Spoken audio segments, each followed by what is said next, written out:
During this election campaign, our mainstream politicians will be discussing a whole host of issues, but there's one issue they will not touch, and that is the British military role in Gaza. And you'd be forgiven for not knowing what that involvement is because the mainstream media has not covered it at all. At Declassified, we've been covering for 6 months what this British military involvement in Gaza is, and it's extensive. 200 spy flights have been sent by the UK military over Gaza since December. And these are flights that are in the air for 6 hours collecting intelligence. It includes a flight which was in the air when Israel assassinated 3 British aid workers. Survivors from the strike on the first vehicle tried to take cover in the second one, which was hit next. Then the wounded from there tried to get to the third car. The vehicles were targeted 3 times in succession until everyone was killed.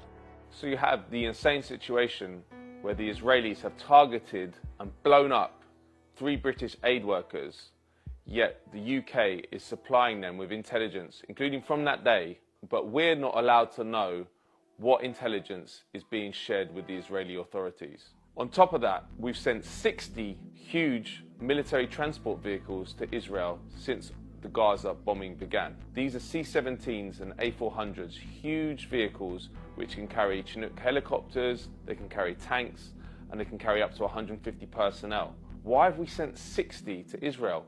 Again, the British government refuses to give a full account of what has been on those flights. On top of that, we've been training Israeli soldiers in Britain while the genocide has been ongoing. The British government was also refusing to say how many Israeli military planes were visiting Britain. I published an article on Declassified UK with evidence that Israeli military planes had landed at 4 different locations within Britain.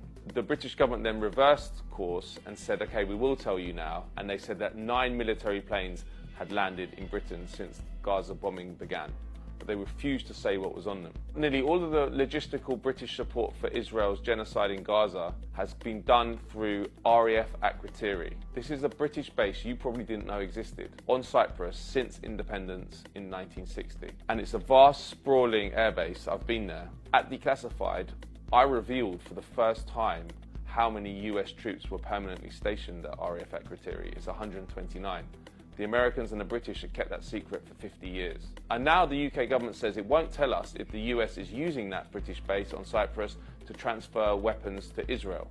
Haaretz, the main liberal newspaper in Israel, called RAF Akrotiri the main logistical hub for supplying Israel for its genocide in Gaza. We are complicit materially in what is happening in Gaza, but the mainstream media is also complicit in what is happening because it won't report it. What is British Special Forces' role in Gaza? On October 22nd, the Sun newspaper reported that the SAS had deployed to Cyprus for quote-unquote Gaza operations related to hostage rescue. The following day, a D notice was sent out by the UK's censorship body telling all editors not to publish any more information about UK Special Forces and their role in Gaza. That D notice had an impact. We've not heard one more bit of information about the Special Forces role in Gaza. So every single editor, every single journalist which has information about the Special Forces role in Gaza is complicit in the genocide because the D notice is not binding. It's a voluntary system. So the only reason to abide by it is if you're in the service of the UK military, not in the service of journalism and truth.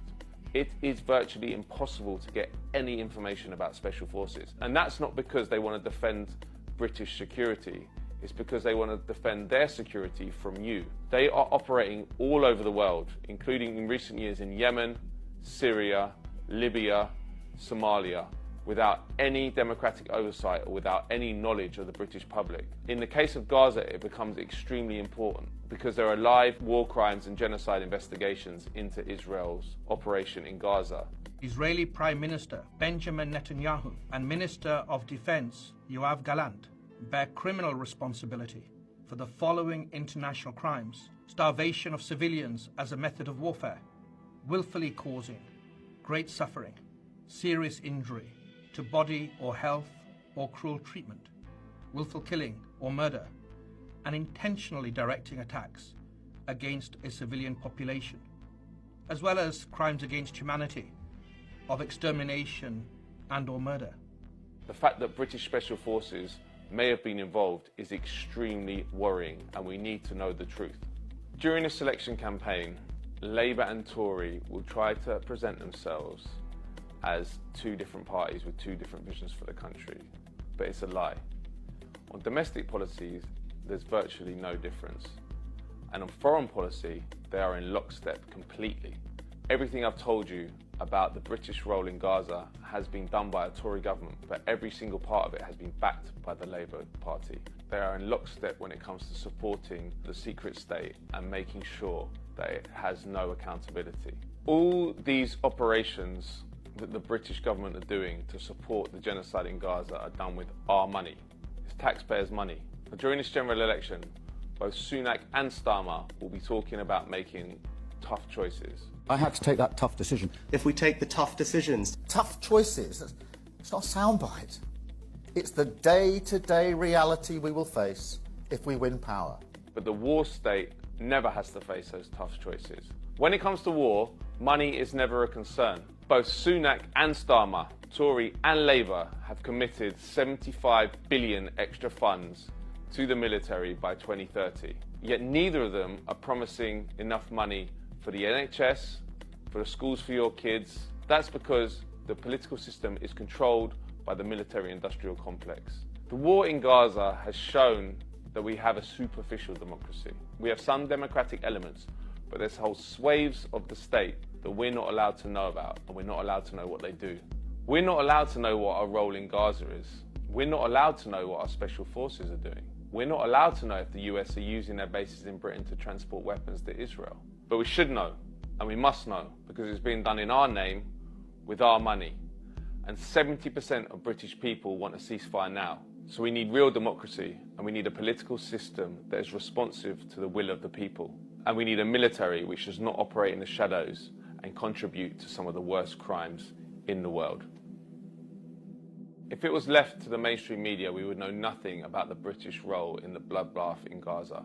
Thankfully, independent media has established itself in every corner of Britain. But this is only possible with your support. So please support Declassified UK and join Double Down News on Patreon.